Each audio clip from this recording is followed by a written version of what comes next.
Movie start होती है और हम एक बच्चे को देखते हैं जिसका नाम है डैनी। डैनी अपने डैड से बबल गम मांगता है। यहाँ हम पूरी फैमिली को देख सकते हैं। फैमिली में वाइफ पर्ल, हस्बैंड मार्टी, उसके 2 बच्चे डैनी और एलिसन होते हैं। उनके साथ मैरी की मॉम लिलियन भी रहा करती थी। आज पूरी फैमिली वैकेशन के लिए बाहर जा रहे थे। वो सारा सामान अपनी गाड़ी में रखते हैं। ये सफर वो स्टार्ट करते हैं। वो अपना समर वैकेशन स्पेंड करने के लिए जा रहे थे।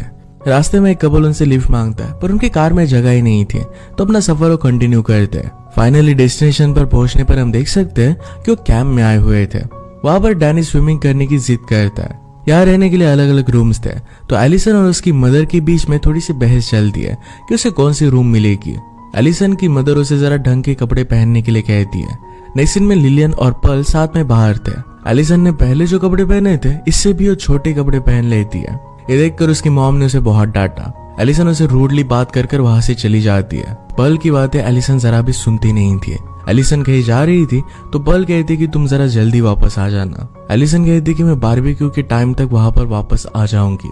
उसकी मॉम ने उसे और भी ज्यादा जल्दी आने के लिए कहा क्योंकि उसके डैड को बहुत ही मुश्किलों से छुट्टियां मिलती है। यहाँ पर भी वो दिन भर काम ही कर रहे थे।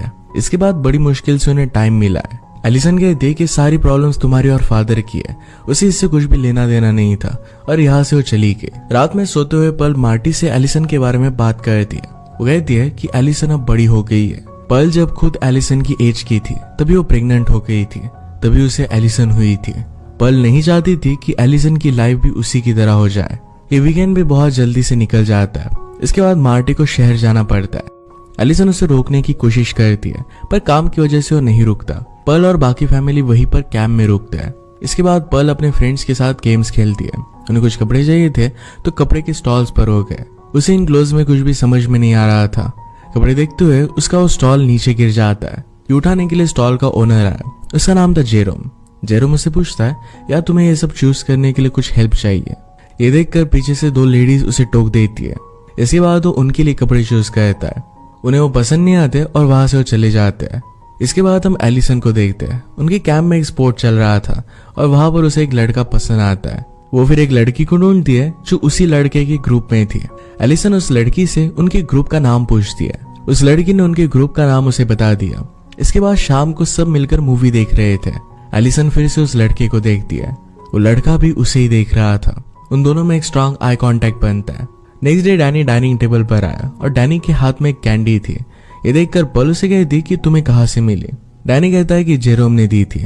पर्ल ने कहा कि मैंने तुम्हें मना किया है कि किसी भी स्ट्रेंजर से कुछ भी चीज तुम्हें नहीं लेनी चाहिए। थोड़ी देर में वहां पर एलिसन भी आती है। एलिसन के हाथ में भी वही कैंडी थी। पर्ल डायरेक्टली जेरोम के पास आती है। उसे कहती कि तुम बच्चों को ऐसे कैंडी नहीं दे सकते। जेरोम उसे पूछता है कि इन सब में तुम्हारा बच्चा कौन है। उसका थोड़ा सा मजाक ले रहा था। इसके बाद उसे साइड में लेकर पर्ल उसे बात करती है।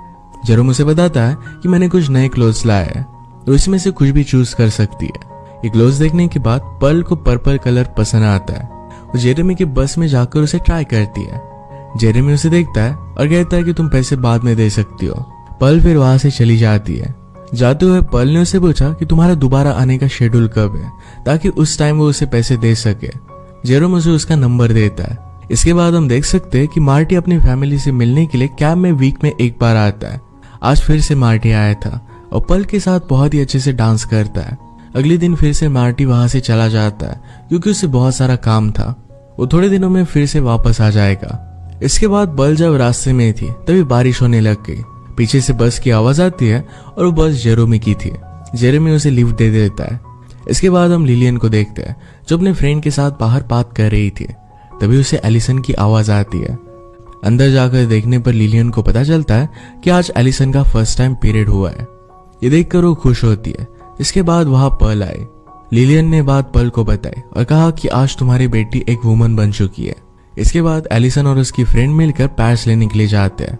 वहां पर एलिसन का क्रश आता है जिसका नाम रॉस था। एलिसन घर पर आती है और कहती कि मैं फर्स्ट टाइम अब डेट पर जाने वाली हूँ। रॉस के साथ ही अपनी डेट उसने प्लान की थी। एलिसन उसकी मॉम को साफ साफ कह देती है कि मेरी पहली डेट है, प्लीज इसे खराब मत करना। पर्ल कहती कि मैं ऐसा नहीं करूंगी। और फिर से मार्टी का आने का टाइम हो चुका था। पर्ल मार्टी को कॉल करती है पर मार्टी ने कहा कि वो नहीं आ सकता। उसके शॉप पर बहुत सारे लोगों की भीड़ जमा थी। मार्टी टेलीविजन को रिपेयर करने का काम करता था। आज first time Neil Armstrong moon पर लैंड कर रहा था और सब लोगों को टीवी पर ये देखना था। इस वजह से जिनकी भी खराब टीवी थे वो सब लोग मार्टी के पास आए हुए थे। मार्टी नहीं आ सकता था तो पर्ल को बहुत बुरा लगता है। वो अकेलेपन में रात में जेरोम को कॉल करती है। इसके बाद वो रेडी होने के लिए गई, जहां पर एलिसन आई। उसे बताती है उसके न्यू बॉयफ्रेंड के साथ घूमने जा रही है। पर्ल से कहती कि तुम इतनी भी बड़ी नहीं हो गई हो कि जहां तुम्हें अच्छा लगे वहां पर कभी भी तुम जा सको। एलिसन उसकी बात नहीं मानने वाली थी तो वहां से चली जाती है। इसके बाद सब लोग मून वॉक देख रहे थे। इसके बाद पर्ल जेरोम की बस में गई उसे पे करने के लिए। जेरोम उसे सीड्यूस करने लग गया। पर्ल उसे रोक रही थी पर वो कंट्रोल नहीं कर पाती। वो दोनों फिर इंटीमेट हो जाते हैं। सब लोग जब मून वॉक देख रहे थे तो एलिसन रॉस के साथ अपना पहला किस करती है। नेक्स्ट डे एलिसन ये सारी बातें अपने फ्रेंड्स को बताती है। इसके बाद हम देखते हैं कि पर्ल अपना ज्यादातर समय जेरोम के साथ ही बिताने लग गई थी। वो दोनों मिलकर वाटरफॉल पर जाते हैं जहां पर वो दोनों इंटीमेट हो गए। नेक्स्ट सीन में लिलियन पर्ल को बेरीज लेने के लिए लेकर जाती है। बेरी कलेक्ट करते हुए लिलियन ने उसे कहा कि मुझे पता है कि तुम्हारा अफेयर चल रहा है। उसे पता था क्योंकि वो एस्ट्रोलॉजर है और उसे इसकी हिंट मिल गई थी। पर्ल डर कर उसे सब कुछ बता देती है। पर्ल ने लिलियन से कहा कि प्लीज ये सब बातें मार्टी को मत बताना। लिलियन ने उसे समझाया कि तुम्हें एक बहुत ही अच्छा हस्बैंड मिला है, तुम्हें ये सब डिस्ट्रॉय नहीं करना चाहिए। लिलियन की बातें सुनकर पर्ल जेरोम के पास आती है।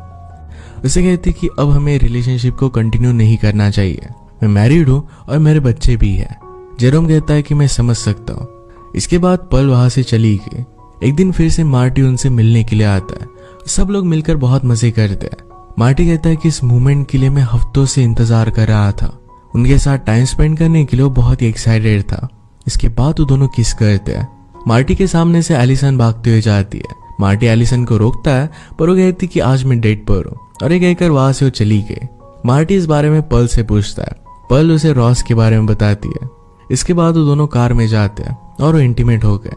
नेक्स्ट डे मार्टी फिर से अपने काम पर चला गया। इसके बाद बाकी लोग स्विमिंग पर जाते हैं। वहां पर पर्ल एलिसन को उसके बॉयफ्रेंड के साथ किस करते हुए देखती है। लेक की दूसरी तरफ से एक कपल पानी में जा रहा था और वो नेकेड थे। वह एक आदमी उन्हें रोकता है क्योंकि पानी में बच्चे भी थे। रात में पर्ल को देखकर लिलियन से कहती कि तुम ऐसा मत करो। पर्ल जेरोम से मिलने के लिए जा रही थी, इसी वजह से लिलियन उसे रोक लेती है। आज पर्ल उसकी बात नहीं सुनती। नेक्स्ट डे सब लोग एक फेस्टिवल में थे और डांस करते हैं। वहां पर एलिसन भी अपने बॉयफ्रेंड रॉस के साथ थे। पैरेलल में पर्ल और जेरोम साथ में थे। वो दोनों किस करने लग गए और ऐसा करते हुए एलिसन उसे दूर से देख लेती है। इसके बाद वो फेस्टिवल से बाहर निकल गए। पर्ल घर पर आती है तभी उसे घर पर मार्टी बैठा हुआ दिखता है। मार्टी से उसने पूछा कि तुम कब घर पर आए। मार्टी कहता है कि मैं 13 आवर से घर पर आया हुआ हूँ। पर्ल कहती कि तुम तो नहीं आने वाले थे पर वो आ गया था। मार्टी की बातों से लग रहा था कि उसे सब कुछ पता चल चुका है। वो डायरेक्टली उसे उसके अफेयर के बारे में पूछ लेता है। पर्ल कहती कि तुम्हारे सारे क्वेश्चंस को मैं आंसर करूंगी जब तुम्हारा गुस्सा ठंडा हो जाएगा।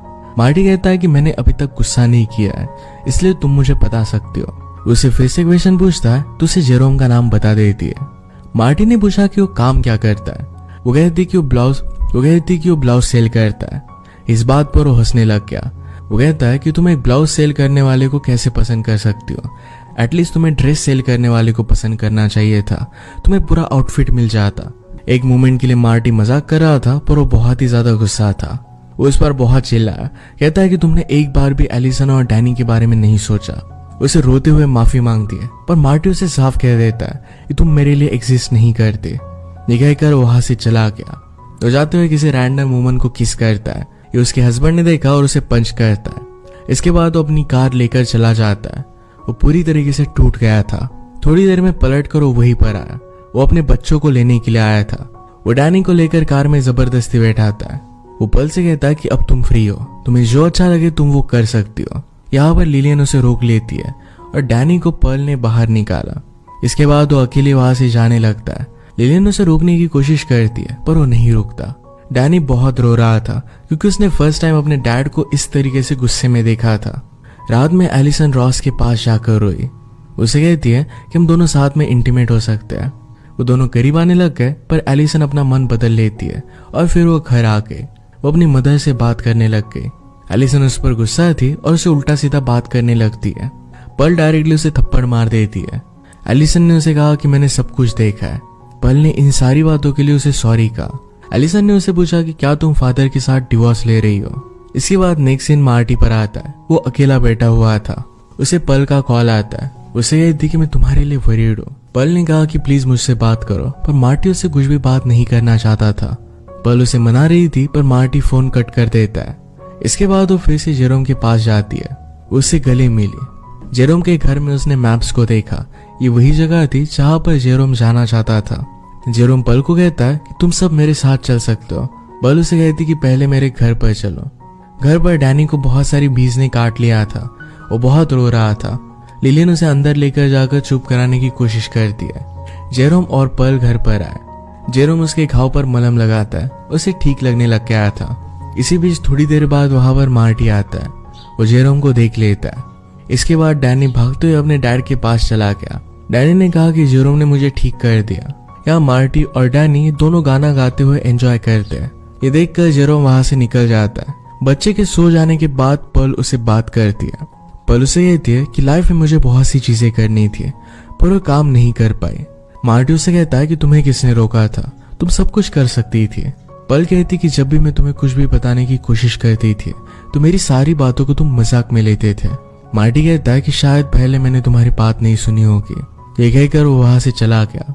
गाड़ी ठीक करते हुए एलिसन उसके पास आकर उसे पूछती है क्या उसका पैदा होना एक एक्सीडेंट था। पल ने एलिसन को तो ऐसा ही बताया था। ये सुनकर मार्टी उसे कहता है कि जब मैं तुम्हारी मदर से मिला था, तुम्हारी मदर वर्ल्ड में सबसे ब्यूटीफुल थी। हम दोनों ने मिलकर फिर तुम्हें क्रिएट किया। तुम एक एक्सीडेंट थी पर फिर भी मेरी लाइफ का एक बहुत ही अच्छा एक्सीडेंट हो। एलिसन ने सुनकर अपने डैड को गले लगा लेती है। इसके बाद पल जेरोम के पास आकर उसे मना कर देती है कि उसके साथ वो नहीं जा सकती। काम करते करते मार्टी को एक गिफ्ट मिलता है जिसमें एक माइक्रोस्कोप था। उसे बहुत दिनों से चाहिए था। उसे पल ने गिफ्ट किया था। फाइनली पल मार्टी के साथ ही रुकी थी। वो दोनों फिर डांस करते हैं। मार्टी ने भी उसे माफ कर दिया था। इसी के साथ ही मूवी एंड हो जाती है। अगर आपको एक्सप्लेनेशन अच्छा लगा तो प्लीज लाइक और कमेंट जरूर कर दीजिएगा। मैं बहुत सारी मूवीज लेकर आते रहता हूँ तो प्लीज चैनल को सब्सक्राइब कर दीजिए और बेल नोटिफिकेशन आइकन दबाना मत भूलिएगा। फिर से मिलेंगे और एक नई मूवी के साथ। तब तक के लिए थैंक यू और आप अपने आप का ख्याल रखिए।